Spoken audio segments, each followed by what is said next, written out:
Hi, and welcome to my channel. We're going to be talking about my recent 5-star reads. Because I have finished another page in my reading journal, which means another 30 books, it's time to look at them and count all the 5-star reads.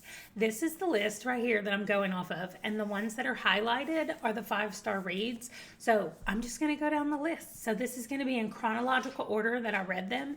And as you'll see, there were different genres. It wasn't all from one or two genres. There were like 4 or 5 out of these books. So we have 7 books total. The first one is Wolf in White Van by Darnielle. This was such a unique book, especially the way it was told. It was told almost in reverse. So we have our main character and we know that something happened to him when he was a teenager, but we don't know exactly what that is. And we kind of go back in time. I mean, we're still in the present, but he's like remembering almost, and we're getting bits and pieces as he goes all the way back. And then we find out at the very end what exactly happened or why it happened, because we kind of figure out through the middle what happened, but we find out at the very end why it happened. And over that whole story about his life and that whole like reverse plot line, we also have his current plot line, which is that he has created a game where it's like a role-playing game through the mail. So somebody mails him their moves and he mails them back what happens based on what they decided to do and where they decided to go. And so somebody takes that into the real world and things happen. So they try to go out and actually follow his instructions, even though they're not playing on a like real earth, but they don't realize that it's not true. And so they go out and try to act out the game and bad things happen. And so he's dealing with that, as well as telling us his story about how he became who he is now. So I loved it. I loved the reversal of the plot. I just like the way we get into the character a lot. I am so much a character reader, and I just love how much time we spent getting into this character. This also, I read it on audio, and it is narrated by the author, and I think that he does a fantastic job. So I definitely think that you should read it. I gave it 5 stars, of course, and I read it because it was part of my NPR challenge, and it fits under the genre of general fiction. Now, book number 2 that I gave 5 stars is The Shining by Stephen King. I have seen The Shining movie once for sure, and possibly another time. When I watched it just this year, I was not surprised by the things that were happening. So I feel like I may have watched this a long time ago and I just kind of forgot that I had watched the whole thing. But anyway, I watched the movie before I read the book, which is generally not that big of a deal in Stephen King stuff because there's still plenty of character work, which is my favorite part anyway, in his books. However, this book was so different from the movie, and I loved the book so much more than the movie. And since then, my review has been up, of course, and people are like, I really like the ending of the book better than the movie. And I was like, yeah, me too. So apparently it's just a thing that a lot of people like the book better than the movie. A lot of times it doesn't matter to me, really. Like I'll be like, I like the book and I like the movie. Like I don't normally pick one that I like over the other one. That doesn't happen in a lot of stuff that I read and watch. But for this one, there was just so many differences that it felt almost like a completely different story. I definitely think there was a different point or a different theme that was being drawn out in the movie as opposed to the book. But none of that matters because we're talking about the book. The book is so good at showing us the mind of a kid and what's going on inside his mind. He has the shine, and so he can kind of see things that are currently happening, maybe away from him, or he knows things. He gets feelings about things. He sometimes sees things, and so he's just special. And he and his parents are being the, I don't know, house sitters of a hotel. They're the caregivers, right? Caretakers of this hotel that is closed during the winter in Colorado because no plows go up there to plow the roads. So the road's closed and you're kind of trapped up there for months. It's for like 6 months, maybe. It's for a long time.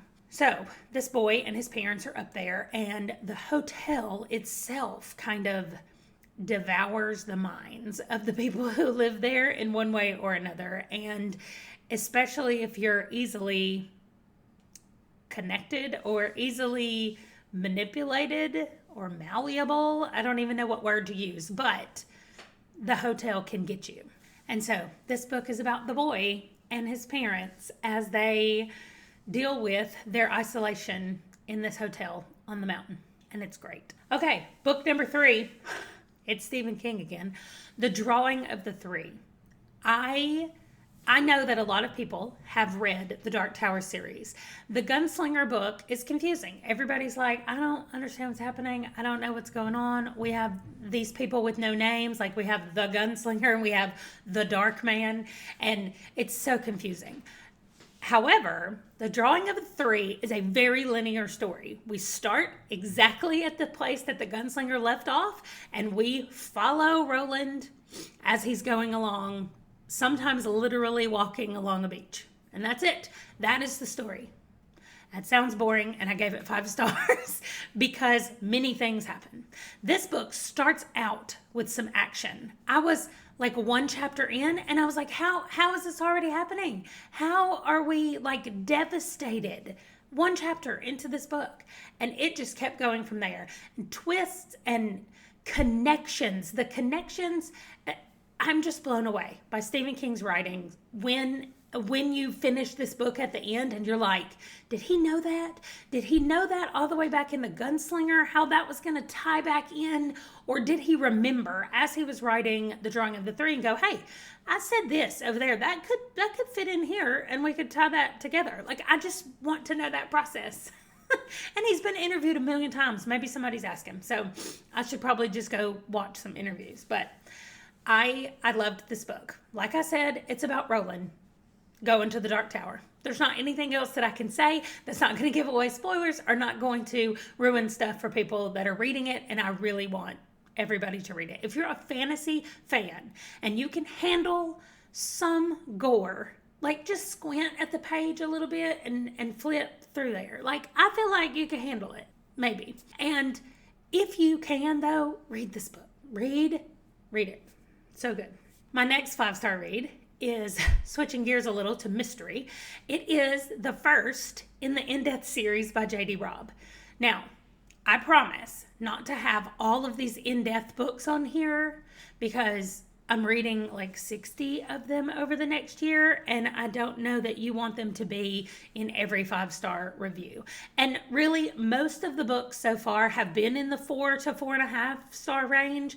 I think this one, because it's so unique and because she's not afraid to just jump right into it. Like, it's got some really tough topics. This book specifically deals with this takes place in the future in the 2050s, and you can register as sex workers. And so registered sex workers are being killed, and the serial killer is killing them. And so those murders are sexual in nature, and that's not all. Our main character has a ton of baggage that she's carrying around and things that she keeps remembering. And so I, however, just loved the character. Like, immediately I loved her, and I thought, oh, this is going to be a great 60 books that I'm reading. I really need to find out exactly how many books it is. I just know it's somewhere between 55 and 60 books. So anyway, that does not matter. So unless one of the future books just blows me away the way this one kind of just grabbed me at the very beginning, I mean, now I'm hooked, and so the rest of them are good,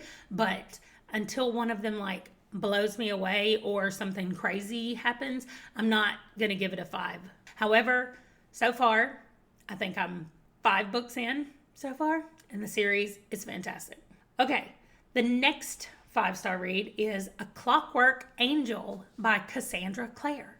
I've never read one of her books before, and this came up as a recommendation from somebody a long time ago. It's been on my TBR for a very long time, and so I didn't know what to expect, as I normally don't, but I knew that it was fantasy, and I went into it not really knowing anything, and it was so good. The concept that we have the angels, not really angels, they're Nephilim, which is the sons of God and the daughters of humans like mated and made these Nephilim people, and they have like seraph weapons that they use against demons. And then we've got, I mean, this world that she has created is amazing. And this is part of, I think it's called the Infernal Devices series, maybe not. And also I think this is a prequel, and I don't know when it was written chronologically, but this is the first chronologically in the story. So I am definitely continuing with this series. I can't wait to see where it all goes. We have a girl who is living in the United States. This is set in the 1800s, and she's living in the United States, and her brother has gone over to London, and he sends her a ticket and says, hey, come over here and stay with me. And when she gets there, somebody picks her up and says, your brother asked me to come get you, and that's not true. So she's kidnapped, and she has to figure it all out from there, and it's just so good. Also, this is another one that just throws you in the middle of the action. I'm pretty sure the first line is something about the demon exploded or something like that, so you are right in it at the very beginning. Okay, the next 5-star read, I only have 2 left, is Lullaby by Daniel Barnett. And I would say that I'm not going to put all of his as 5 stars to talk about, but that might not be true because this series is so good. The writing, like there's no extra fluff in here. He is writing the story, and you are hooked from the moment you start. This book is the second book in the series. The first book, we find out the big hook. You find out on the first sentence, the sun fell from the sky. All of a sudden, there's no sun. And it's like 7 o'clock in the morning. There's no sun. So we spend that first book getting us through the first like maybe 12 hours after the sun fell and what has happened. And now this book is beginning a journey going away. And so I'm not going to say anything about it, about what happens, but our main characters are John and Maria, and they are heading on their journey. And so many things happen in this book where I'm just like, wait, what, why is this happening? And then I just want it to stop, and it doesn't stop. And also this one, I said about The Gunslinger that if you liked fantasy and you could handle a little bit of goriness, then you should read it. Well, this one is straight up horror, and it's gross. And there was even a scene in the first book that I don't even want to think about anymore. But I got through it, right? So I just like it. I have it on my Kindle, which I cannot wait to get a physical copy of all of these books. I want them so badly. But I went like, okay. And I went to the next page. Like, it was all right. And I made it through. Except now in this book, they keep remembering that one scene. And I'm like, really, Daniel? Really? Anyway, this book was so good. Like I had it planned out because I wanted to read it slowly, right? I wanted to absorb it. And it's not that long. It's like 100, let me see how many pages. 102 pages. So I thought, okay, I'm going to stretch this out and read a little bit at a time. I could not stop reading. I would be sitting there and I would pass the chapter because I was reading one chapter at a time. And I would just be like, well, I'm going to start the beginning of this chapter to see what happens. And then before I knew it, I was finished with that chapter. I was like, no, I was supposed to go slowly. Anyway, it's fantastic. If you have Kindle Unlimited, they're on Kindle Unlimited. Go get it right now. Just start the beginning of the first book and see what you think about it. The first book is a little confusing and disorienting, as I think all first books, especially like apocalyptic style books are. But get through the first half of that one, you're good to go. Amazing. I've already started Sleepwalking, which is book 3, and I'm trying to go slow, and I'm sorry, but it might be on the next list of 5-star reads. Probably will. So the last 5-star book that I read was All the Children Are Home by Patry Francis. This came up on my TBR because I got the prompt to pick a sad book. I went to my story graph and I filtered for sad books, and this came up, and I was like, oh, I don't want to read it. I don't like sad books. And so immediately it started, and we were in a foster home, and I just thought, oh, We have been foster parents for 11 years. And so if you want to get to my heart the fastest, talk about fostering. Talk about foster parents, and good ones or bad ones. Although, seriously, why are there so many bad foster parents in books and movies? Can we not have some good foster parents? There are good foster parents. Anyway, we jump right in and we follow this family. We get multiple points of views.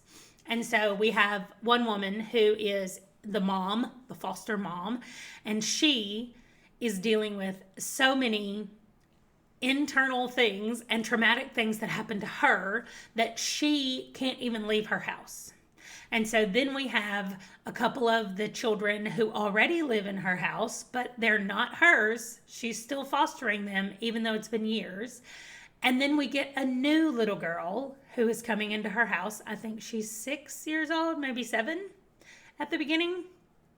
And we follow them for probably 12 or 13 years of their lives, all of them together, and what happens and who comes in and out of this house and how they all grow and how they change. And it was so good.